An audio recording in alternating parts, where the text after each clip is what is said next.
हमारा हीरो काम जोमा गलती से एक गेम में फंस गया जिसकी नाम थी पाई टू विन, जिसमें क्वेस्ट्स और मॉन्स्टर्स का एक सिंपल सिस्टम था। यानी कि जो चीज जोमा को इस गेम की तरफ खींच कर लाई वो थी इस गेम की खूबसूरत फीमेल कैरेक्टर्स की अनबिलीवेबल ब्यूटी। जो आखिर में उसने इस गेम पर इतना पैसा खर्च कर दिया और काफी राउंड्स खेलने के बाद भी जोमा किसी अच्छे कैरेक्टर में तो रीइंकारनेट नहीं हो पाया और वो कोई एनपीसी भी नहीं बन सका क्योंकि वो बस एक बैकग्राउंड कैरेक्टर था जिसे कोई जानता तक नहीं था। जबकि कांग जोमा इस गेम में एक स्वर्ड्समैन डीमन था जो मिरेकल ब्लेसिंग की दुनिया में था, जो कोरिया में सेट थी, लेकिन कुछ छोटे छोटे डिफरेंसेस के साथ और ओवरऑल अडेप्ट करना मुश्किल नहीं था। और अब तक जोमा इस दुनिया में 1 साल हो चुका था, जिसमें कई बार उसने खुद से पूछा कि ये रियलिटी है या सिर्फ एक गेम। लेकिन इस दुनिया में जोमा को एक पीसफुल लाइफ मिल गई थी जो उसकी पिछली जिंदगी में कभी नसीब नहीं हुई थी। और लेकिन वो छोटा सा पीसफुल टाइम जल्दी ही खत्म हो गया जब वो डेस्टिनी का दिन आ गया। जो वो दिन था जब जोक्विन एकेडमी से एडमिशन लेटर आ गया। जबकि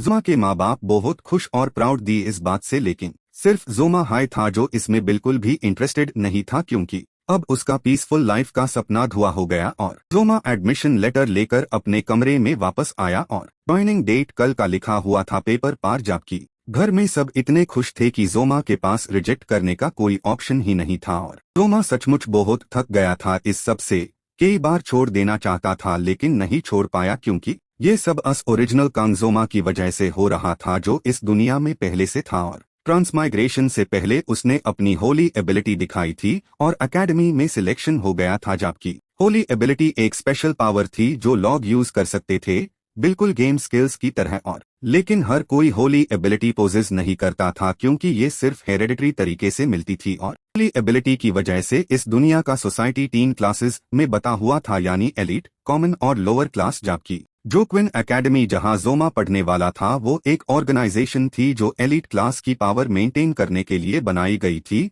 और हीरो ट्रेनिंग के नाम पर सिर्फ अपर क्लास फैमिलीज के लिए एक स्कूल बन गई थी। लेकिन हाल ही में एक स्पेशल एडमिशन सिस्टम शुरू हुआ नॉन हीरो फैमिलीज के लिए जिसे स्पेशल एडमिशन कहते थे, और जोमा अनस्पेशल स्टूडेंट्स में से एक था जो इसमें सिलेक्ट हुआ था। जबकि क्लोज को ट्रेन करने की जरूरत की वजह गैस करना मुश्किल नहीं था क्योंकि ये सब डीमन किंग और उन घटिया मॉन्स्टर्स की वजह से था। और जोक्विन को एक हीरो ट्रेनिंग स्कूल समझो जो वॉर के लिए तैयार करता था, बिल्कुल जैसे एक आदमी को देश की रक्षा के लिए फौजी बनना पड़ता है। जबकि जोमा ने बोर होकर अपनी होली एबिलिटी को एक्टिवेट किया और तुरंत एक स्टेटस विंडो उसके सामने आ गई और जोमा ने एक नजर से देखा अस पैथेटिक होली एबिलिटी को जो ओरिजिनल बॉडी ने अवेकन की थी। जबकि सारी एबिलिटीज मीडियोकर और वीक थी और एक्टिवेशन टाइम सिर्फ 30 सेकंड्स था और कूलडाउन 12 आवर्स का था। और जोमा को देखकर इरिटेशन और बोर्डम हो रहा था, लेकिन अचानक उसने सिस्टम विंडो पर एक इम्पोर्टेंट चीज नोटिस की जो वो होली एबिलिटी थी जो उसे इस बॉडी में एंटर करते वक्त मिली थी। और इस एबिलिटी का नाम था blessing of the sword God, जो एक्टिवेट होती थी जब जोमा तलवार चलाता था और एक्टिवेशन टाइम इन्फिनिट था और कूलडाउन कुछ भी नहीं था। लेकिन इस तरह की होली एबिलिटी जोमा ने कभी गेम में नहीं देखी थी और नाम तो जबरदस्त था, लेकिन एक्चुअल इफेक्ट इतना लेम था कि हंसी आ जाती थी क्योंकि सबसे ज्यादा इंटरेस्टिंग तो एक्टिवेशन कंडीशन थी जो कहती थी कि सिर्फ 30 सेंटीमीटर्स से छोटी और 5 सेंटीमीटर्स से कम छोड़ी वाली स्वॉर्ड से ही एक्टिवेट होगी ये एबिलिटी। और ये तो क्लियरली एक सैशिमी नाइफ की साइज थी, जो मतलब ये हिंट दे रहा था कि जोमा को यहाँ सैशिमी कटिंग करनी चाहिए। लेकिन कोई बात नहीं, जिंदगी में सब कुछ अपनी मर्जी से थोड़ी होता है। और जोमा को कल के लिए पैकिंग करनी थी और वेपन भी चाहिए था ट्रेनिंग और प्रैक्टिस के लिए। जबकि याद आया कि जब गेम खेलता था टैब जोमा कैरेक्टर का वेपन बहुत महंगा था और लोएस्ट ई ग्रेड वेपन भी 10s ऑफ मिलियंस 1 का था और एवरेज सी ग्रेड तो 100s ऑफ मिलियंस का होता था। और ए या एस ग्रेड आइटम मिलना मतलब एक असली ट्रेजर पाना था। लेकिन एकेडमी की फीस हाई इतनी भारी थी कि जोमा बिल्कुल भी पैसा खर्च नहीं करना चाहता था उस काम पर जिसे वो फोर्स हो रहा था करने के लिए। लेकिन एडमिशन लेटर में इक्विपमेंट रिक्वायरमेंट क्लियरली लिखी थी, इसलिए अगर कुछ नहीं लाया तो पहले ही दिन खराब इंप्रेशन पैट जाता और कोई ऑप्शन नहीं था। इसलिए जोमा ने एक लंबी सांस ली और डिसाइड किया कि डेसो जाके शॉपिंग करनी पड़ेगी। जबकि तभी उसे अपने पहले मास्टर की याद आई जो स्टबनली एक जापानीज सैशिमी नाइफ यूज करते थे जो 100 मिलियन 1 से ज्यादा की थी और उन्हें फाइटिंग में उसे करते थे। और उनका एक डायलॉग था जो जोमा कभी नहीं भूला कि एक असली मास्टर कभी अपने इक्विपमेंट को ब्लेम नहीं करता। और बहुत जल्दी अगला दिन आ गया और जोमा नए स्टूडेंट्स के लिए एडमिशन फॉर्मेलिटीज कंप्लीट कर रहा था, लेकिन इस सुपरवाइजर के साथ थोड़ी प्रॉब्लम चल रही थी क्योंकि जोमा जो वेपन लाया था वो 200 से 30% डिस्काउंट पार खरीदी हुई सैशिमी नाइफ थी, जो सुपरवाइजर ने सीरियस एक्सप्रेशन के साथ ऑब्जर्व किया। और हर साल अपर क्लास स्टूडेंट्स प्लान्स करते थे, इसलिए उसने सोचा कि शुरू से ही डिसिप्लिन सेट करना जरूरी है। और फिर सुपरवाइजर ने जोर से टेबल पर हाथ मारा और जोमा पर चिल्लाया कि क्या तुम्हें सच में लगता है कि एक किचन नाइफ को वेपन की तरह क्लास प्लेसमेंट टेस्ट में उसे करना एक्सेप्टेबल है? जबकि जोमा ने शांत रहते हुए कंफर्म किया कि यही उसका वेपन है। और जब सुपरवाइजर ने देखा कि वो सरेंडर नहीं कर रहा तो थोड़ा कंफ्यूज्ड हो गया और फिर से गुस्से में चिल्लाने लगा, लेकिन जोमा ने यूज ब्लॉक कर दिया और बोला कि वो स्पेशल एडमिशन स्टूडेंट है और सिर्फ ट्यूशन फीस हाई इतनी है कि अफोर्ड नहीं हो रही तो एक्सपेंसिव वेपन कहाँ से लाए, और फिलहाल यही है जो है, अगर स्कूल एक्सेप्ट कर सकता है तो ठीक, नहीं तो भी ठीक। जबकि सुपरवाइजर ने जब जोमा का नेम टैग देखा तो शॉक्ड होकर चुप हो गया और सोचने लगा कि इस करप्ट सिस्टम ने इस सिंसियर और रिस्पेक्टफुल बच्चे को ऐसे सिचुएशन में डाल दिया है। और सुपरवाइजर को चुप देखकर जोमा ने एक और फिलोसॉफिकल लाइन ऐड की कि इक्विपमेंट को ब्लेम करना सिर्फ अमेट्योर्स का काम है। जबकि सुपरवाइजर ये सुनकर स्टन्ड रह गया क्योंकि ये कोई बच्चे की बात नहीं लग रही थी और लग रहा था जैसे जोमा ने किसी फील्ड में पीक अचीव कर लिया हो। और पूरी डिटरमाइंड और स्ट्रॉन्ग फेस देखकर सुपरवाइजर को लगा कि उसकी पावरफुल बातें बहुत वेटेज रखती हैं, जो इतनी मैग्निफिसेंट और ग्रेट थी कि सुपरवाइजर के आंखों से आंसू बह गए। और आखिर में सैशिमी नाइफ वेपन अप्रूव हो गई। जबकि भी जो हुआ उसने बाकी स्टूडेंट्स का ध्यान खींच लिया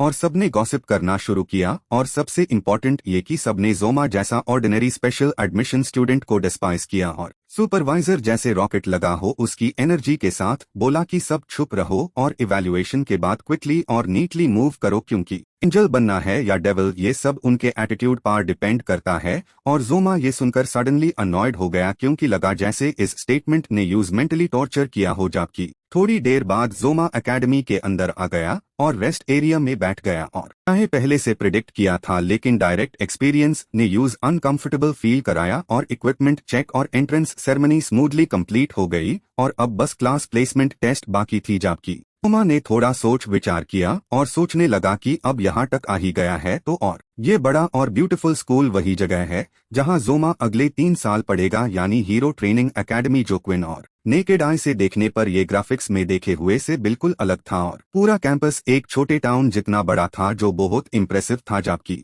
एक इंसान जो अर्थ पार फैमिली प्रॉब्लम्स की वजह से हाई स्कूल छोड़ चुका था अब एक एलीट क्लास स्कूल में पढ़ रहा था और ये फीलिंग बहुत अजीब और अनएक्सप्लेनेबल थी। और तभी स्कूल का लाउडस्पीकर बाजा और अनाउंसमेंट हुई कि सभी स्टूडेंट्स 1 PM से पहले ट्रेनिंग हॉल में गैदर हो जाए क्योंकि शायद इंपॉर्टेंट क्लास प्लेसमेंट टेस्ट का टाइम आ गया था। और जोमा ने बैग से अपना स्पेशल वेपन निकला और टेस्ट है तो उस पे ना जरूरी था और सोचने लगा कि इस गेम में आने के 1 साल बाद भी इस नाइफ को उसे करने की कोई वजह नहीं बनी थी। जबकि उसके पिछले जन्म के मास्टर ने कहा था कि एक दिन भी नाइफ नहीं छोड़ना चाहिए और सोते वक्त भी उसे पकड़ कर रखना चाहिए। और जोमा ने नाइफ को ऑब्जर्व किया और फिर हल्के से टप करके चेक किया और एक्सपेक्टेड से बहुत बेटर लग रही थी। और अब शायद कुछ स्लाइसेस कट करके शार्पनेस टेस्ट करनी पड़ेगी, लेकिन जैसे हाई जोमा ने नाइफ को कवर से बाहर निकला एक ब्लू इलेक्ट्रिसिटी उससे कवर कर गई और स्टेटस विंडो भी अचानक अपीयर हुई और बताया कि blessing of the sword God activate हो गई है। और कट फिजिकल लेवल और वेपन लेवल बहुत लो है, इसलिए फोर्स्ड सिंक्रोनाइजेशन मोड यूजर के लिए इनिशिएट हो रहा है। जबकि जोमा का बॉडी अचानक फ्रीज हो गया और जोमा ने अभी नाइफ निकाली ही थी कि नाइफ से निकलने वाली इलेक्ट्रिसिटी ने यूज पैरालाइज कर दिया और सिस्टम ने डिस्प्ले किया कि सिंक्रोनाइजेशन प्रोसेस कंप्लीट हो गई है और गॉड्स की ब्लेसिंग्स तुम्हारे साथ रहे। लेकिन तुरंत एक ब्रेन पियर्सिंग पेन जोमा पर अटैक कर गई और नाइफ से निकलने वाली पावरफुल इलेक्ट्रिसिटी ने उसे इतना टॉर्चर किया कि वो चिल्लाए बिना नहीं रह सका और अगर ये और कंटिन्यू हुआ तो पक्का वो मर जाएगा। और एक ब्लाइंडिंग गोल्डन लाइट बर्स्ट हुई जबकि जोमा को लगा जैसे उसका बॉडी शैटर होकर एक नए बॉडी में रिबॉर्न हो गया हो और भी का टेरिबल पावर यूज स्टन कर गया और एक्सीडेंटली नाइफ उसके हाथ से गिर गई और ऐसे हाई नाइफ गिरी सब कुछ तुरंत नॉर्मल हो गया और जोमा शॉक्ड और कंफ्यूज्ड था। लेकिन उसका हेड और पूरा बॉडी ऐसा दर्द कर रहा था जैसे उसे कई पीसेस में फाड़ दिया हो, जबकि जोमा समझ गया कि ये होली एबिलिटी एक्टिवेशन का पार्ट है, लेकिन पता नहीं कि दुनिया का ये shattering blessing of the sword God से रिलेटेड है या नहीं। और अभी का रिएक्शन बहुत पेनफुल था और पेन इम्यूनिटी एबिलिटी सिर्फ उसे के बाद दर्द कम करती थी, लेकिन अगर हर एक्टिवेशन में ऐसा होता रहेगा तो जल्दी ही ये बॉडी खत्म हो जाएगी और शायद अभी जोमा इस सैशिमी नाइफ को उसे नहीं कर सकता। और स्कूल अनाउंसमेंट फिर से बाजी और स्टूडेंट्स को तुरंत ट्रेनिंग हॉल में गैदर होने को कहा गया, जबकि को ऑप्शन नहीं था, इसलिए जोमा को उसे उठाना ही पड़ा। और वैसे भी एक नाइफ को जमीन पर ऐसे नहीं छोड़ सकते और शायद वो पेनफुल फीलिंग सिर्फ पहली एक्टिवेशन में ही हो, लेकिन बैड लक ये कि बाद वेल एक्टिवेशंस में भी एग्जैक्टली वैसा ही होगा। और सिर्फ टच करते हाय जोमा को इतना झटका लगा कि उसे गाली देनी पड़ी, जबकि अब एकेडमी के ट्रेनिंग हॉल में पहुंच गया था और सारे नए स्टूडेंट्स यहाँ गैदर दी और एटमॉस्फेयर बहुत नॉइजी और केओटिक था, जबकि खास तौर पर इस स्कूल के ऑपरेटर 7 स्टार हीरो क्लिंगर भी यहाँ थे, जो आरोन नाइब्लंग के सक्सेसर दी और फाउंडिंग हीरो वेलर जोक्विन के डायरेक्ट डिसाइपल दी। और उनके चेहरे से निकलने वाला ऑरा इतना टेरिफाइंग था कि लोग डर कर भाग जाते थे, लेकिन तभी एकेडमी की प्रिंसिपल 7 स्टार हीरो सेज मीडिया भी अपीयर हुई और क्लिंगर उनके ड्रेस सेंस से बिल्कुल हेल्पलेस दी और शायद 70 साल की एज मीडिया के लिए सिर्फ एक नंबर थी और हर औरत चाहती है कि वो डेथ तक ब्यूटीफुल रहे, जबकि क्लिंगर बस हाथ खड़े कर दिया क्योंकि 70 साल की हो गई लेकिन अभी तक मैच्योर नहीं हुई। और मीडिया ने सार्कास्टिक लाफ किया और बोली कि बुद्धे क्लिंगर में 50 साल बाद भी कोई चेंज नहीं आया, लेकिन यूज ऐसे जगह पर लाना मतलब कुछ एफर्ट तो है। और मीडिया ने गेस किया कि जो ग्रैंड डॉटर क्लिंगर इंट्रोड्यूस करने वाला है वो जरूर बहुत ब्यूटीफुल होगी, जबकि क्लिंगर कुछ नहीं बोला, बस चुपचाप कुछ सोच रहा था और लग रहा था सब कुछ शुरू होने वाला है। और जोमा अब हॉल के लॉबी में पहुंच गया था, लेकिन यहाँ वहाँ देखने पर पता चला कि वो अकेला ब्लैक हेयर वाला स्टूडेंट है और फीलिंग ऐसी थी जैसे व्हाइट शीप की भीड़ में एक ब्लैक शीप हो और ऊपर से स्पेशल एडमिशन स्टूडेंट होन का टैग नोबल्स के बीच में। और की जजमेंटल और मॉकिंग नजरें जोमा को अबिस में गिरने जैसा फील करा रही थी, लेकिन एग्जैक्टली इसी वक्त गेम का सबसे इम्पोर्टेंट इवेंट शुरू हुआ और जोमा ने इधर उधर देखते ही गेम की सबसे इम्पोर्टेंट कैरेक्टर को ढूंढ लिया, जो फीमेल लेड अम्बेल वॉन नाइब्लंग थी, यानी स्वॉर्ड एम्परर की ग्रैंड डॉटर, जबकि ट्रेनिंग हॉल में खड़े होकर गेम की मेमोरीज जोमा के दिमाग में वापस आई और सब स्पेस जो लेजेंडरी हीरो वेलर जोक्विन ने एकेडमी की एस्टैब्लिशमेंट के साथ पैरेलल क्रिएट की थी और ये एक कम्प्लीटली सेपरेट रियलिटी थी और यहाँ का डैमेज रियल था, लेकिन सब स्पेस फिजिकली एग्जिस्ट नहीं करती थी और क्योंकि यहाँ रियल वर्ल्ड से कोई इंटरफेरेंस नहीं होता और यहाँ मर्डर को भी ओवरलुक किया जाता था, जबकि पर प्लेटफॉर्म पर क्लिंगर और मीडिया पॉइजन इस टॉपिक पर डिस्कस कर रहे थे और क्लिंगर ने नीचे देखकर पूछा कि सब स्पेस में रॉयल बैटल क्यों और मीडिया इंटरेस्टेड लग रही थी। और सब स्पेस में बैटल तो एकेडमी की ट्रेडिशन है, लेकिन इस साल रॉयल बैटल का फॉर्मेट थोड़ा चेंज है और ये चेंज ये है कि स्टूडेंट्स को 10 to 10 के ग्रुप्स में डिवाइड किया जाएगा। और क्लिंगर ने कमेंट किया कि ये तो सर्वाइवल गेम है और मीडिया ने ऐड किया कि इक्विपमेंट अनलिमिटेड है, जबकि क्लिंगर की आवाज ज्यादा डीप हो गई और बोला कि अगर इक्विपमेंट अनलिमिटेड है तो एडवांटेज अपर क्लास स्टूडेंट्स का हो जाएगा। और मीडिया का एक्सप्रेशन कोल्ड हो गया और बोली कि मत याद दिलाओ, बहुत मेहनत से नेगोशिएट करके ये किया है और लाइक इट और नॉट ये स्कूल नोबल्स के पैसों से ही चलता है। और वो बुरा मान गई और बोली ये सिस्टम बनाने के लिए मैंने बहुत मुश्किलें झेलियन है। और क्लिंगर ने अग्री करते हुए कहा अच्छा तो ये बात है। और फिर अचानक उसने जोरमा का जिक्र किया और बोला हाँ वो तो एक स्पेशल स्टूडेंट है। और इस वक्त जोरमा दूर से खड़ा होकर अबेन को देखते ह्यू शार्मेट ह्यू सोच रहा था कि वो कितनी खूबसूरत है। और स्केहू तो मैंने सोचा था कि वो सिर्फ एक 2D कैरेक्टर है, लेकिन अब ये बेवकूफ लोग उससे अप्रोच करने की कोशिश कर रहे हैं। और शायद अगर मैं भी उनकी तरह कुछ नहीं जानता होता तो मैं भी वही करता। जो ये गेम खेलने के बाद पता चला कि अबेन एक ऐसी प्लेयर है जिसके पास एक मिस्टेरियस डिवाइन ब्लेसिंग है और दूसरे शब्दों में वो इस गेम की मेन कैरेक्टर है और आखिर में इतनी खूबसूरत लड़की को तो प्यार मिल ही जाएगा। इसलिए जोरमा ने अबेन और उसके ग्रुप को जाने दिया और चुपचाप फैसला कर लिया कि मैं तो एक स्पेशल स्टूडेंट हूँ, उनके लेवल का नहीं हूँ, तो बेहतर है कि मैं कोई पंगा ना लूं और मुसीबत में ना पड़ूं। और उसने एक किताब निकाली और सोचा कि मैंने अपने फ्यूचर के लिए 3 उसूलों का फैसला किया है, जो है सेफली पढ़ाई खत्म करना, एक ट्रेडिशनल जॉब ढूंढना और एक पीसफुल जिंदगी जीना। फिर जोरमा ने वो किताब खोली तो उसमें लेजेंडरी हीरोज की तस्वीरें देखी और बोला हीरोज क्या मौत का ये सिलसिला। सिर्फ तलवार निकलने से ही पूरा जिस्म कांपने लगता है। मैं अभी भी यहाँ हूँ। और वो अब तक यहाँ खड़ा था, इसलिए उसने फैसला किया और किताब बंद कर दी और सोचा, तुम दुनिया को बचाओ, मैं तो एक आराम की नौकरी ढूंढता हूँ। और अचानक एक अजीब डायमंड शेप्ड ऑब्जेक्ट आई और स्कूल की तरफ से अनाउंसमेंट की, हा क्योंग एकेडमी का 783rd बैच का क्लास प्लेसमेंट टेस्ट अब ऑफिशियली शुरू होगा। मेन रूल्स एक्सप्लेन करती हूँ।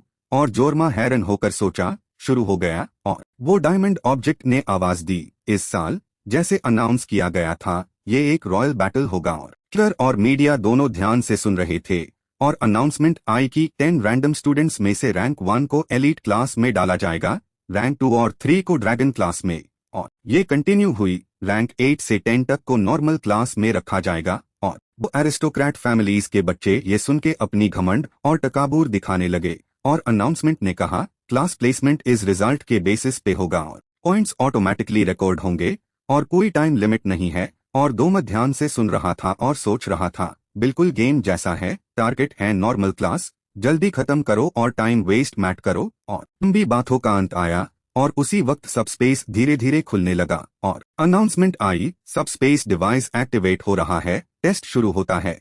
और उम्मीद है कि हीरोज ब्लेसिंग आपके साथ रहे। और अपने शरीर को ग्रेविटी से फ्री होते महसूस करते हुए दोम चुपचाप सोच रहा था, तलवार नहीं निकालनी है बस। और कुछ देर बाद स्कूल की अनाउंसमेंट गरज उठी, ग्रुप 24 इवैल्यूएशन कंप्लीट, रैंक 1 है, रैंक 2 है।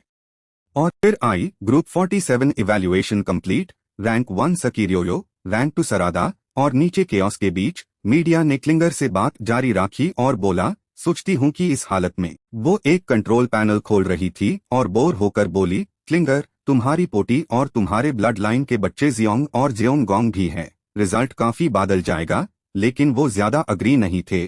और तभी मीडिया की आवाज अचानक बढ़ गई और उसने बोला, ये देखो, ये देखो, 7 मिनट 14 सेकंड, इतना फास्ट। और स्क्रीन पे अबेन की लड़ाई चल रही थी और मीडिया ने बिना रुके कहा, सी ग्रेड वेपन से ये रिकॉर्ड कैसे? और क्लिंगर ने समझाया, अबेन चाहती थी एक फेयर इवैल्यूएशन। और मीडिया ने कहा, वो लड़का इंटरेस्टिंग लगता है। और क्लिंगर ने कहा, मेरा रिकॉर्ड तो नहीं टूटा, लेकिन वो लड़की एकेडमी हिस्ट्री के टॉप 10 में आ गई है। और उसकी आवाज में छिपे नहीं छुपी थी अपनी पोटी पे फख्र की फीलिंग। और बोला, नाइब्लन खानदान की औलाद है, इसलिए। अचानक क्लिंगर खड़ा हुआ और बोला, लगता है खत्म होने वाला है, मैं चलता हूँ। और मीडिया ने हैरानी से पूछा, लेकिन एक ग्रुप बाकी है। लेकिन क्लिंगर ने कहा, वो तो सिर्फ कुछ बेकार लोग होंगे, इसलिए। वो अलविदा कहने लगा, फिर मिलते हैं। और मीडिया ने मजाक किया, हाँ जी, अगले जन्म में मिलेंगे। और लेकिन जब ये बात खत्म हुई तब कुछ ऐसा हुआ जो सबको, क्लिंगर से लेकर मीडिया तक और सभी स्टूडेंट्स को भी शॉक में डाल गया। और मीडिया चिल्ला उठी, तुमने भी महसूस किया ना? और क्लिंगर हैरान होकर बोला, ये यकीन नहीं हो रहा। और नीचे के स्टूडेंट्स भी समझ नहीं पा रहे थे कि क्या हो रहा है और छोटे ग्रुप्स में बात करने लगे। और क्लिंगर सोच में बैठ गया और सोचा, ये ऑरा पहले कभी इस बिल्डिंग में नहीं आया, ये है। और वो अजीब आवाज और दरवनी ऑरा फिर से आई, जो क्लिंगर और मीडिया को अलर्ट कर गई। और सब स्पेस खुल गया और उससे खूबसूरत टुकड़े बाहर आए। और क्लिंगर और मीडिया अपनी आंखों पे विश्वास नहीं कर पा रहे थे, क्योंकि हाँ क्यों का सबसे बड़ा फख्र, सब स्पेस टूट गया था और कुछ ना जाने क्या चीजों वहां से नीचे गिर रही थी। और स्टूडेंट्स चुपचाप देख रहे थे और 2 लोग अपने सर के बाल गिर गए थे और लगता था कि ये केओस इन्हीं की वजह से हुआ। और पूरी ट्रेनिंग बिल्डिंग के ग्राउंड पे शोर मचा हुआ था, क्या अभी कोई सब स्पेस से बाहर गिर गया? और आसमान में उस वक्त एक अनक्लियर रोशनी दिखाई दी और क्लिंगर की आंखों में सावधानी भर गई। और उसके बाद जो हुआ वो रोशनी एक बिल्कुल नई सैशिमी नाइफ निकली, जो थोड़ा सा मिस करके उन दोनों गिरे ह्यू लॉगॉन में से एक के पास जा गिरी। और मीडिया तुरंत रिएक्ट करती हुई बोली, मेडिकल स्टाफ, इन स्टूडेंट्स की हेल्थ चेक करो जल्दी। और वो लगातार जल्दी करने लगी। और हैरान करने वाली बात ये थी कि सब स्पेस से निकले ह्यू लॉगॉन में से एक जोरमा था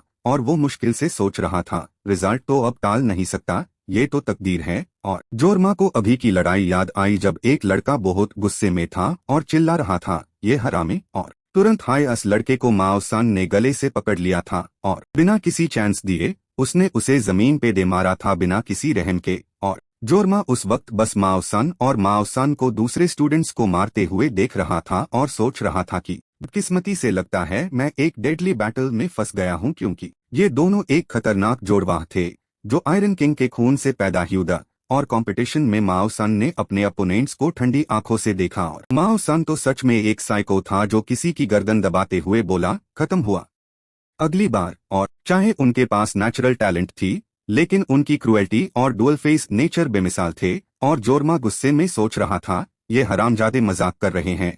30 मिनट हो गए और वो अकेला ग्राउंड पे खड़ा था और सोच रहा था क्या मैं इतना वीक लगता हूँ। उन्होंने मुझे नोटिस तक नहीं किया और उस दौरान माओ सन के हाथ में पकड़ा हुआ स्टूडेंट अब हिल नहीं रहा था और उसने पूछा मर गया क्या और फिर बिना फीलिंग्स के उसे फेंक दिया और पीठ फक्र चला गया और बोला बोरिंग है और चका हुआ वो अपनी उंगलियों पे गिन रहा था 1 2 2 सिर्फ 2 और माओ सन को विश्वास नहीं हुआ तो उसने माओ सन से पूछा भाई कितने हैं और वो उस वक्त एक स्टूडेंट को टॉर्चर कर रहा था जो तकलीफ में था और कहने लगा दर्द हो रहा है रुक जाओ और माओ सन ने कुछ नोटिस किया था और माओ सन ने बिना सोचे उस स्टूडेंट का चेहरा जमीन में घुसा दिया और अपने भाई की तरफ मुड़कर पूछा हाँ जल्दी खत्म करना है या धीरे। इरिटेटिंग है और माओ सन को अपने भाई के लिए कोई रिस्पेक्ट नहीं थी और बोला तू 4 पकड़ ले और माओ सन ने ध्यान नहीं दिया बस आगे इशारा करके बोला सॉरी वो तेरा है और जिस बंदे का जिक्र हो रहा था वो क्लोई था और माओ सन ने बेशरम तरीके से कहा वाओ ठीक है और इन दोनों इंसानियत से खाली लोगों के सामने क्लोई सिर्फ दार से कांप रही थी और जोरमा चाहे दुनिया से बेफिक्र था लेकिन ये सब देख के रह नहीं सका और उसने चुपचाप सोचा वो एक कोने में छुप बैठी है लगता है डर गई है वो बिल्कुल लड़ने के लिए रेडी नहीं लगती और ये सोचकर उसने गाली दी डैम इट। और दूसरी तरफ माओ सन धीरे धीरे क्लोई की तरफ बढ़ रहा था और उसकी शक्ल बहुत गंदी थी और बोला देखो तो और माओ सन ने अपनी फिस्ट उठाई और धमकी दी मेरी पसंद की है पता नहीं ये छोटी सी लिप्स से कैसी चीखें निकलेगी देखना है तो मर जा। और ये सुनकर माओ सन भी अपने आप को रोक नहीं सका और बोला चाहे तू मेरा भाई है लेकिन तू बहुत परवर्टेड है और माओ सन ने उसकी बात इग्नोर की और अपने क्रूएल चेहरे के साथ बोला तो मैं इसे कहाँ से छेदूं। और जोरमा अब बर्दाश्त नहीं कर सका और चिल्लाया आए हरामी और तीनों ने उसकी तरफ देखा और इतना गुस्से में था कि अपने अल्फाज पे कंट्रोल नहीं कर सका और बोला चाहे ये सब स्पेस हो तुमने हद पार कर दी है क्या तुम पागल हो गए हो। लेकिन अंदर से वो सोच रहा था शिट मैंने बिना सो रिएक्ट कर दिया। और माओ सन इरिटेट होकर बोला ये क्या है एक और बचा है क्या। और माओ सन ने शांत होकर कहा सन उसका नेम टैग देख। और जोरमा का ग्रीन नेम टैग देखकर उनकी नफरत और बढ़ गई और बोला स्पेशल स्टूडेंट नीच इंसान। और माओ ब्रदर्स ने एक दूसरे को देखा और दोनों ने एक घिनौनी मुस्कान दी और माओ सन जल्दी से आगे बढ़ा और बोला भाई मेन आईसी जल्दी खत्म करता हूँ। और माओ सन ने नीचे खून से भरे जमीन को देखा और हमें सर हिलाया और उसने तालीमत दी क्योंकि इसने हमें इंसल्ट किया है इसको अपनी जीभ काट देना। और माओ सन ने बुरी तरह से हेस्ट हुए कहा समझ गया। और जोरमा उस वक्त एक मुश्किल सिचुएशन में फंस गया था क्योंकि उसके दिमाग में बहुत सारे थॉट्स द शिट अब क्या करूं। क्या मुझे पेनलेस गॉड्स पावर यूज करनी चाहिए। नहीं वो 30 मिनट से रैम्पेज कर रहे हैं 30 सेकंड पेन अवॉइड करने से क्या फायदा। और अचानक वो रुक गया जैसे उसे कुछ याद आया हो और उसके बैग में राखी सैशिमी नाइफ चमकने लगी जैसे वो जोरमा को उसे करने के लिए बुला रही हो। और पिछले दर्द भरे एक्सपीरियंसेस याद करके उसने गुस्से में सोचा लेकिन अगर मैं ये तलवार पकड़ूं तो ब्लेसिंग ऑटोमेटिकली एक्टिवेट हो जाएगी स्वॉर्ड गॉड्स ब्लेसिंग। और जोरमा के मन में डिसीजन बैन चुका था नॉर्मल पीसफुल सेफ। ये डिसीजन आधे दिन भी नहीं हुआ डैम इट। और माओ सन ये सब देखकर हैरानी से बोला ये क्या है क्योंकि किसी ने नहीं सोचा था कि जोरमा एक सैशिमी नाइफ निकलेगा। और ये देखकर माओ ब्रदर्स फ्रीज हो गए और एक सेकंड बाद वो हंस पड़े जोर से। और माओ सन फाइटिंग स्टांस में आकार गुस्से से बोला तू थोड़ा इंटरेस्टिंग है तो मैं तुझे कम से कम दर्द दूंगा। और फिर बिना बताए उसने अपने भारी जिस्म का फोर्स यूज किया और हवा में उछल गया। और माओ सन ऊपर से चिल्ला के बोला पहले तेरा सर तोड़ दूंगा। और जोरमा लड़ने के लिए रेडी हो चुका था और उन्हें सोचा ये वो सिचुएशन नहीं है जहां मेन चूजी हो शकुन बस 30 सेकंड कुछ तो हेल्प होगा। और सोचते ही उसने पेनलेस ब्लेसिंग यूज की और सिस्टम ने नोटिफिकेशन दी कि 30 सेकंड तक सारा दर्द ब्लेसिंग की वजह से गायब हो जाएगा। Activation time 30 seconds cool down 12 hours. और स्वॉर्ड गॉड्स ब्लेसिंग एक्टिवेट हो गई है। इस ब्लेसिंग के साथ ये स्वॉर्ड गॉड्स ब्लेसिंग के दर्द से उल्टा काम करेगा। और माओ सन वार करते ह्यू टॉन्ट करता हुआ बोला, तू इतनी घटिया तलवार कैसे उसे कर सकता है, हरामी। और जोरमा ने ऊपर देखा और सोचा, अगर मेन हिट हो गया तो मैं मर जाऊंगा इस सैशिमी नाइफ से, इतने वेट के साथ। उसकी आंखें जिंदगी मौत के खतरा के सामने से कूद गई और उसने सोचा, ये कोई मछली नहीं, एक इंसान है। और इस क्रिटिकल मोमेंट में जोरमा को अपने गुरुजी के साथ हुई बात याद आई। गुरुजी, मूवी में वो सैशिमी नाइफ क्यों उसे करते हैं?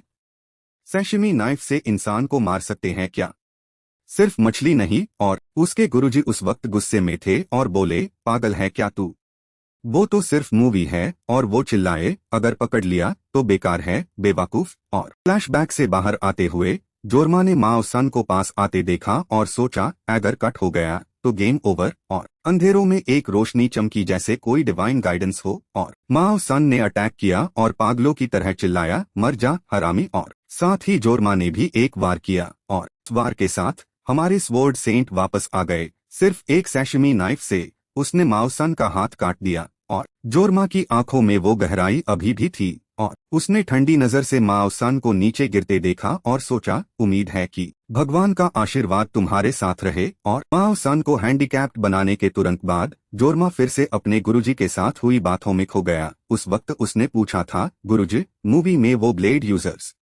और तुरंत उसने अपनी गर्दन पे एक ठंडी फीलिंग महसूस की और जोरमा का चेहरा सेफ्ट पैड गया। एक सैशिमी नाइफ दीवार में घुसी थी, थोड़ा सा उससे बाक गया था। और उसके गुरुजी ने सख्त आवाज में कहा था, बोला था गुरुजी बुलाओ, और ये सवाल क्यों पूछ रहे हो? और अगर गौर से देखा जाए तो उनका एक हाथ मिसिंग था, लेकिन वो एक बेहतरीन शेफ द जोरमा के पहले गुरुजी एक एक्स स्वॉर्ड्समैन द जो अपने गुनाह के कफारे में अपना एक हाथ काट चुके थे। और बाद में उन्होंने एक सैशिमी शॉप खोला क्योंकि वो चाहते थे कि उनकी नाइफ स्किल्स लॉगऑन को खुश करें। और उनकी टेक्निक सच में इम्प्रेसिव थी। और जोरमा ने सोचा और पूछा, गुरुजी, मूवी में स्वॉर्ड्समैन हमेशा सैशिमी नाइफ क्यों उसे करते हैं?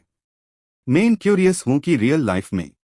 और उन्होंने कहा, जिसे नाइफ चलानी आती है उसे ये सवाल नहीं पूछना चाहिए, क्योंकि वो मछली को कटिंग बोर्ड पे काट रहे थे। और धीरे से समझते ह्यू बोले, सोचो, अगर तुम किसी को बेड किचन नाइफ से चुभते हो तो ब्लेड अंदर फंस जाएगा, फिर क्या तुम उसे निकल पाओगे? सैशिमी नाइफ बहुत पतली होती है तो मल्टीपल स्टैब्स लगा सकते हो और आसानी से निकाल भी सकते हो, इसलिए तुम बिल्कुल समझ से बाहर हो। घोड़ना है, एक बार में क्यों नहीं घोड़ देते?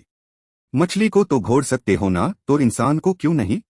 ये बेवकूफ सवाल सुनकर हेड शेफ गुस्से से भड़क गए। मछली कटिंग बोर्ड पे पड़ी है तो उसे काटने में क्या प्रॉब्लम?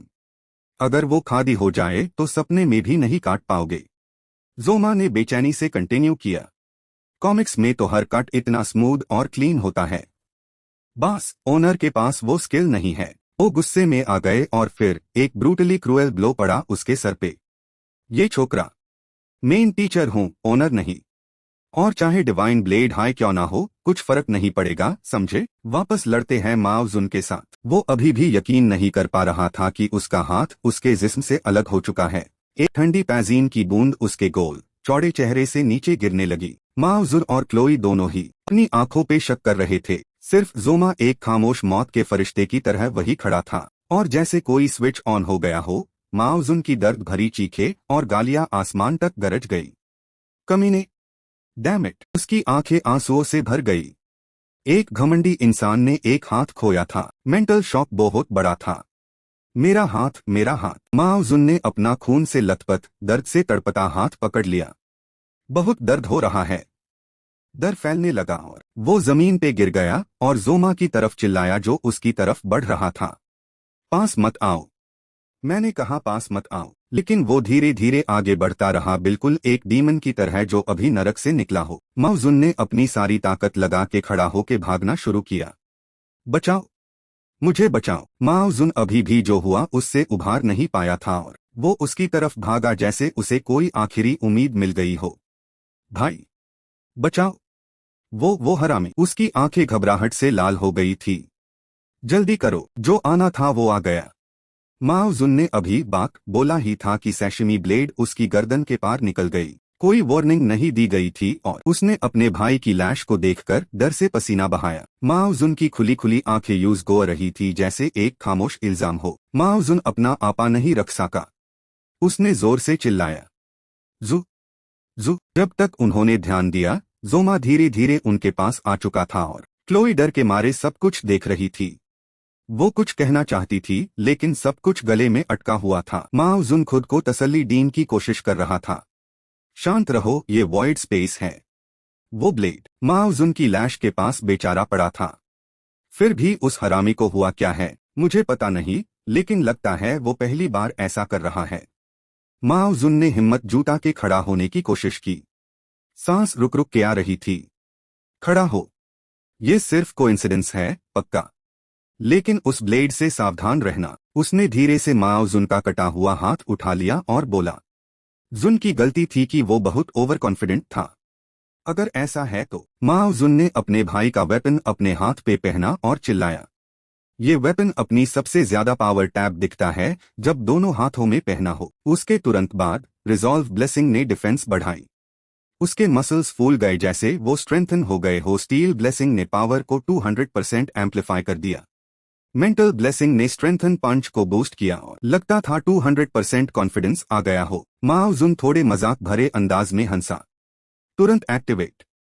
ये ए रैंक वेपन है जिसके बारे में आम लोग सपने में भी नहीं सोच सकते। उसके दोनों हाथ ऐसे पावर से भर गए थे जो इग्नोर नहीं किया जा सकता था और उसने कहा, मुझे नहीं पता तूने वो स्वॉर्ड कहाँ से पाई है, लेकिन एस रैंक वेपन भी इसको नहीं तोड़ सकती। मैं जुन जैसा नहीं हूँ। यकीन नहीं होगा लेकिन जोमा इस वक्त आराम से उल्टी गिननी कर रहा था। 23, 22, 21। माओ जुन की टेरिफाइंग फिस्ट लैट गई और वो चिल्लाया, ऐसे बेवकूफ की तरह खड़े रहते हो? क्या तुम्हें मौत का डर नहीं है? उसने धमकी दी, मैं तुम्हारा सर फोड़ दूंगा। माओ जुन की फिस्ट जोमा के सर से बस 1 सेकंड दूर थी। बस इतना ही और जोमा ने कोई ध्यान नहीं दिया। उल्टी गिननी जारी रखी। 7, 6, 5। ये क्या हो रहा है? एक अनोखी बात हुई। माओ जुन का भारी जिस्म तलवारों से छेड़ गया था। उसका शरीर खून से भर के जमीन पे गिर गया, बिल्कुल उसके बुरे भाई के पास, और वो अभी भी मारा नहीं था। उसका पूरा जिस्म कैंप रहा था अपने सामने देख के। जोमा ने आखिरी नंबर्स गिन लिए। 3, 2। जब उसने 1 गिना, वो जैसे किसी चीज से ट्रिगर होके जाग गया हो। माओ जुन की आंखें धीरे धीरे बंद हो गई। राजा ने यूज रिजेक्ट कर दिया था और जोमा ने 0 गिना। सब कुछ खत्म। उसका शरीर अभी भी कांप रहा था। सिस्टम ने भी नोटिफिकेशन फ्लैश की। डिवाइन पावर की इनविंसिबिलिटी का समय खत्म हो गया है। नोटिफिकेशन आते ही जोमा डिवाइन पावर यूज करने के दर्द से चिल्लाया और वक्त धीरे धीरे गुजरता गया। जोमा धीरे धीरे होश में आया। उसने छुपछाप उस अजीब कमरे को देखा जिसमें वो था और थोड़ी देर सोचने के बाद जोमा ने अंदाजा लगाया, ये हॉस्पिटल है क्या? उन्हें बैठने की कोशिश की। दर्द इतना था कि वो चिल्ला पड़ा। एक सीरियस चेहरे वाला मेल टीचर दरवाजा खोल के अंदर आया। जोमा को बैठे हुए देख के उन्होंने बाहर वालों को आवाज दी, ये स्टूडेंट होश में आ गया है। तुरंत एक लड़का और एक लड़की कमरे में घुसे। जोमा शॉक्ड होके सोचा, अनजान चेहरे, लेकिन मैं पहचान सकता हूँ। अंदर आने वाले सिगफ्राइड और मीडिया पॉइजन। उसने उन्हें याद किया। 50 साल पहले जिन्होंने डीमन लॉर्ड को हराया था, जो 6th लीजन के कमांडर 7 स्टार हीरोज में से 2। और जोमा ने सिगफ्राइड को देखा, छुपछाप सोचते हुए, ह्यूमैनिटी का सबसे पावरफुल इंसान सिगफ्राइड। उसने मीडिया की तरफ देखा, एकेडमी की डायरेक्टर सेंट मीडिया पॉइजन। उन्होंने प्यार से पूछा, तुम ठीक हो? जोमा ने मैकेनिकली जवाब दिया, हाँ ठीक हूं। फिर वो रोक नहीं सका अपने दिल में, ये दोनों लोग क्यों? तभी सिगफ्राइड ने बोला, तुम्हारा नाम क्या है? उसने इंस्टिंक्ट से जवाब दिया, जोमा। उनका चेहरा दरवना हो गया। सीधे मुद्दे पे आते हैं, जोमा। सिगफ्राइड ने पूछताछ की, ट्यून एग्जैक्टली क्या किया है? जोमा को उस वक्त की फीलिंग याद आई। वो कोई इमेजिनेशन नहीं थी बल्कि वो असली था। खुद मैंने वो किया था और लगता है उसने कुछ रियलाइज कर लिया हो। जोमा ने सिगफ्राइड के हाथ में लंबा स्वॉर्ड देखा। इस मॉन्स्टर के निशाने पे होना कोई अच्छा इशारा नहीं था, इसलिए वो जल्दी से पहले कंप्लेन करने लगा, चाहे वो सिर्फ वॉइड स्पेस हो। मुझे लगता है उनका बिहेवियर लिमिट क्रॉस कर गया था। लेकिन मेरा भी एक्शन थोड़ा ज्यादा था। मैं खुशी से कोई भी सजा कबूल करूंगा। कहने के बाद सीगफ्राइड और जोमा दोनों एक दूसरे को गो रहे थे। वो उसकी बातों से कुछ निकलना चाहते थे। अचानक मीडिया ने इस खामोशी की तकरार को बीच में काट दिया। ये बुद्धे बेवकूफ, तुम बच्चों के साथ ऐसे कैसे बर्ताव कर सकते हो? वो बोली और सीधे बेड पे बैठ गई, थोड़ा क्रीपी तरीके से जोमा के बॉडी को टच करते हुए। चाहे तुम ऐसे कहो, सीगफ्राइड ने ही तुम्हें बेहोश होने पे खून रोकने में मदद की थी। लोग कहते हैं बुढ़ापे में लोग और ग्रम्पी हो जाते हैं ना, सही है क्या? उसके बाद मीडिया ने हाथ मुंह पे रखा प्लेफुल तरीके से। मियर इस चेहरे को छोड़ के वैसे। सीगफ्राइड तुरंत गुस्से में आ गए। मैंने तुमसे कहा था मत बताओ। मीडिया ने मौका देखा और सीगफ्राइड के मस्कुलर बॉडी को हग करते हुए हंसने लगी। बुद्धे को शर्म आ रही है देखो। सुन के वो हैरान रह गया। टीचर ने? क्यों? मीडिया अपनी खुशी में डूब गई थी। ओह, इन शोल्डर्स को देखो। तब तक जोमा ने अपने बॉडी को महसूस किया और सोचा, कोई अजब बात नहीं कि मेरा शरीर इतना हल्का और टेक्निकली। मीडिया की आंखें चमक उठी। उन्होंने बताया, जोमा, जब तुम बेहोश द हमने रिकॉर्डिंग निकाली और स्टाफ के साथ देखी और वो एक्साइटमेंट से याद करती रही। वो सीन जिसमें तुमने अपनी जान पे खेल के एक बेचारी लड़की को बचाया था, सचमुच सपनों के प्रिंस जैसा था। और मीडिया के मुंह से लार टपकने लगी। नहीं, तुम बिल्कुल प्रिंस हाई हो। इस बेशर्म इंसान को देखकर सीगफ्राइड ने और नहीं देखा और रिमाइंड किया। अहम। मीडिया बार बार बीच में आने से वो गुस्से में आई। हाँ पता है, ये बुद्धे। सीगफ्राइड ने बाकी बात की। थोड़ा शर्म रखो। एक डायरेक्टर की डिग्निटी वापस लेके मीडिया ने जोमा को अश्योर किया, टेस्ट में तुम्हारी कोई गलती नहीं थी, तो परेशान मत हो। सच्चाई ये है कि माओ ट्विंस एकेडमी में एल्डर्स को फ्लैटर करके आए थे।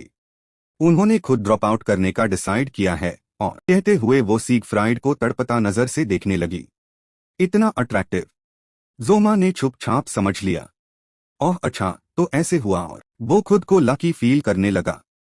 किस्मत अच्छी है, लगता है अब स्कूल में उनसे नहीं निभालना पड़ेगा। सीगफ्राइड कम बोलता था।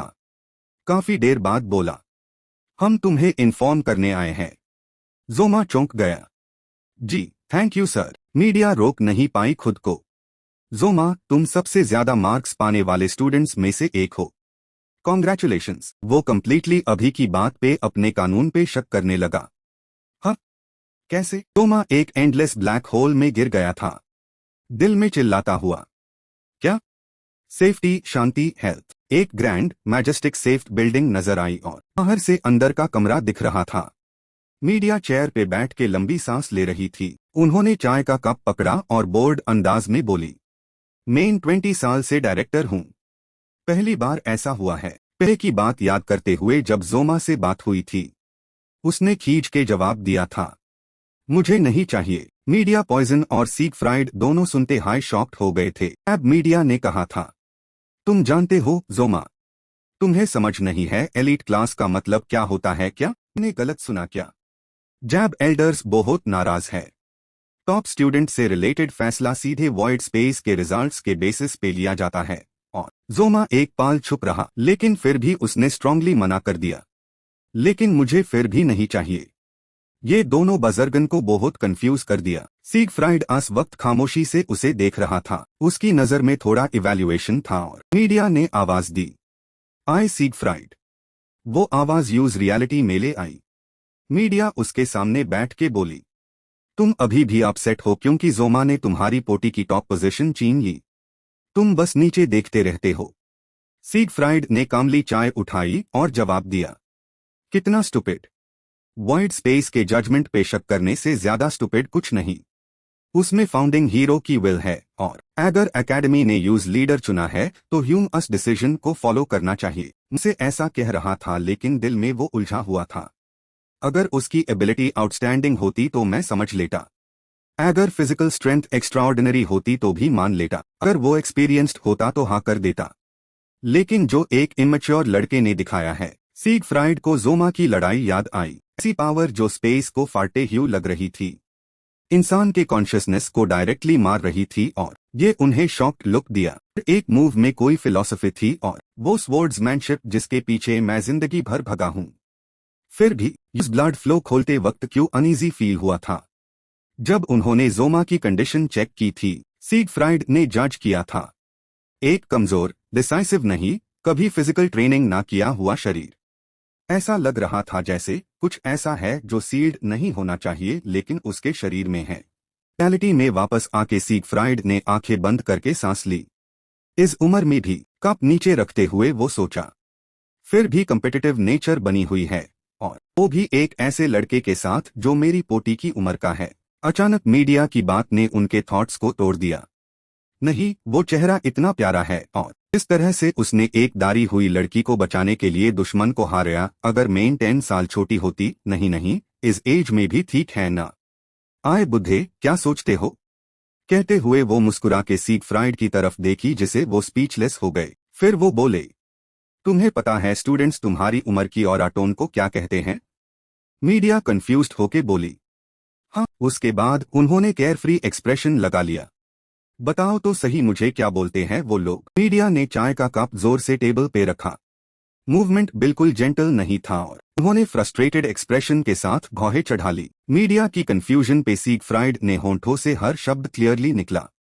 काउ गार। उनके मीडिया तुरंत रेज में आ गई और अस प्रेशर से पूरा कमरा कांपने लगा। एकेडमी में जोमा एक दरवाजे के सामने खड़ा था। साइन बोर्ड पे लिखा था वुल्फ क्लास, और ये उससे डिसअपॉइंट कर रहा था। ये बेस्ट डील थी जो मुझे मिली। हॉस्पिटल में ह्यू हीटेड डिबेट को याद करते हुए मीडिया ने जोर से कहा था, यूज हायर क्लास में भेजना चाहिए। जोमा ने कहा था, मैम मैं टाइगर क्लास में जाना चाहता हूं। ये सजेशन ने मीडिया के गुस्से को और भड़का दिया। टॉप स्टूडेंट ऐसे क्लास में कैसे जा सकता है? हमारी एकेडमी इक्वालिटी पे चलता है ना।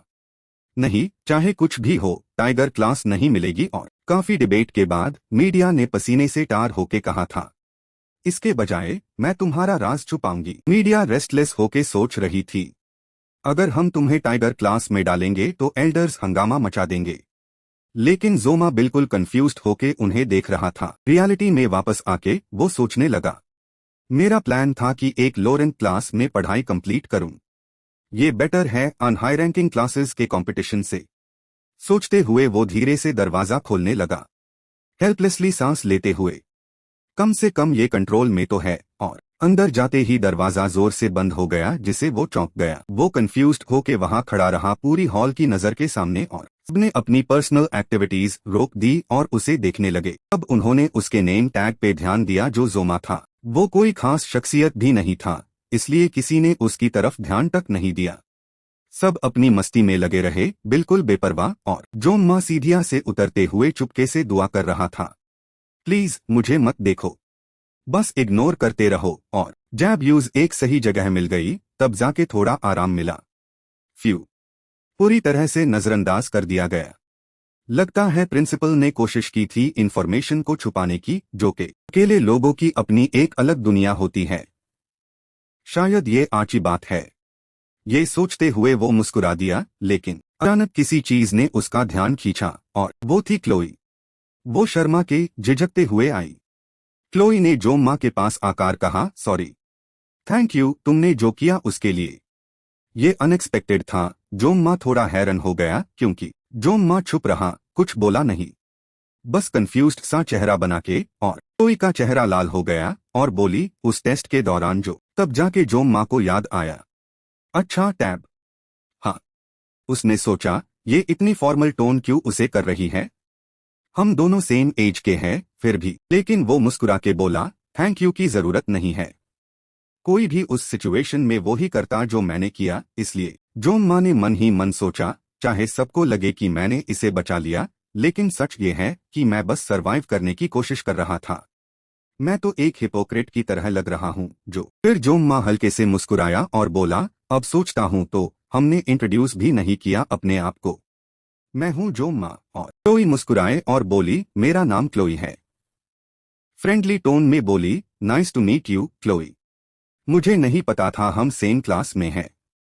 क्लोई ने कहा, मैं भी खुश हूँ तुमसे मिलके। और थोड़ी देर बाद जोमा ने अपना सर खुजाया और सोचा, क्लोई, ये कौन है? मैंने ऑलमोस्ट सारे गेम्स खेले हैं, लेकिन इस कैरेक्टर का नाम कभी सुना नहीं। जो इतना मुझे याद है, मेन स्टोरी का सेकंड हाफ डीमन क्लैन के साथ फाइट पार फोकस करता है।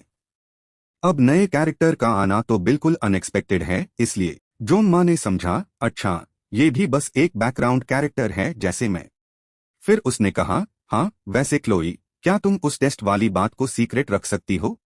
क्लोई खुशी से बोली, हाँ हाँ बिल्कुल। और अब क्लोई कुछ कहने वाली थी, वैसे अगर तुम्हें प्रॉब्लम ना हो तो, लेकिन तभी कोई अंदर आया और जोर से बोला, उसकी बात बीच में ही काट दी, सब अपनी जगह जाओ। और जोंगमा ने क्लोई को देखा और कहा, बाद में बात करते हैं।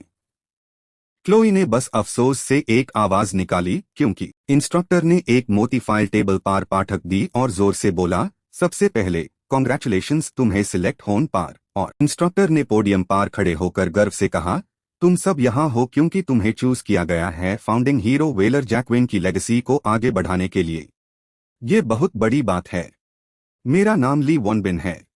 मैं तुम्हारा होमरूम टीचर हूँ वुल्फ क्लास का, और आज पहला दिन है तो हम सिंपल फिजिकल एक्सरसाइजेस से स्टार्ट करेंगे।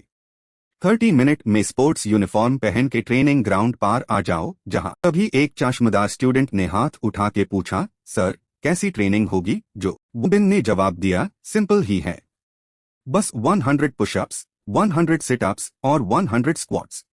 उसके बाद सिर्फ 10 राउंड्स ट्रेनिंग ग्राउंड के। और अगर कोई और सवाल नहीं है तो जाओ चेंज करो और ट्रेनिंग ग्राउंड पार आ जाओ।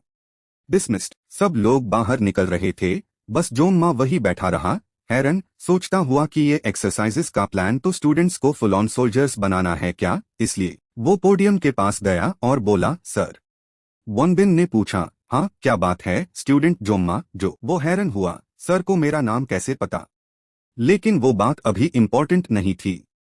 असली प्रॉब्लम तो ये थी कि यूज कोई बहाना बनाना था इस बोरिंग ट्रेनिंग से बचने के लिए। सर मुझे थोड़ा ठीक नहीं लग रहा, उसने कहा, और वॉनबिन ने थोड़ी देर सोचा, फिर बोला, तो ये ट्रेनिंग तुम्हें बहुत बेटर फील कराएगी, या फिर एडवांस्ड क्लास में शिफ्ट हो जाओ।